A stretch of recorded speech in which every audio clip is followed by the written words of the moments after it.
Bonjour à tous! Alors dans cette vidéo, je vous propose de jouer à la bataille de dés. C'est un petit jeu de numération qui va nous permettre de comparer les quantités. Alors, j'ai un joueur avec un dé bleu, un joueur avec un dé rouge, et on s'affronte.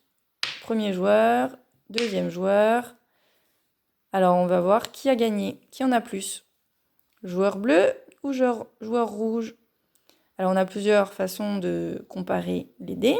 Soit on reconnaît c'est 5, c'est 3, je sais que 5 c'est plus grand que 3, je sais que le bleu a gagné.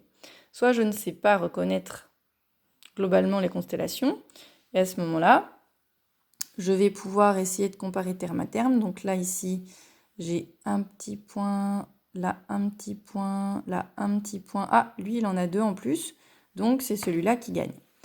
Et une autre façon encore, je peux positionner mes dés sur une petite frise numérique et je constate que celui qui est le plus loin, c'est le 5, c'est celui où il y en a le plus, donc c'est le bleu qui gagne.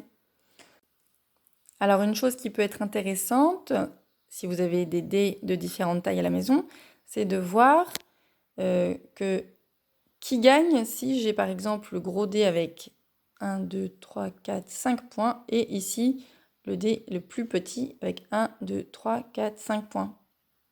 Et bien là, c'est égalité. Que l'on ait un gros dé ou un petit dé, ça ne change pas la quantité.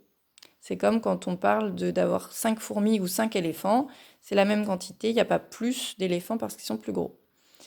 Et de la même façon, si j'ai ici 6 et ici 1, ce n'est pas le plus gros dé qui gagne, hein, c'est bien la quantité. J'ai 6 points ici, c'est plus que 1. Si je les positionne sur ma frise, je vois bien que 6, c'est bien plus grand que 1.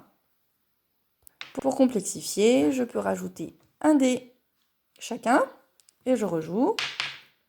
Le joueur bleu, le joueur rouge et je peux comparer. Donc ici, là, j'ai non seulement un travail sur la comparaison, mais aussi un petit travail où je dois ajouter des quantités pour savoir combien j'ai au total. Donc, voilà pour la bataille de dés. C'est à vous de jouer.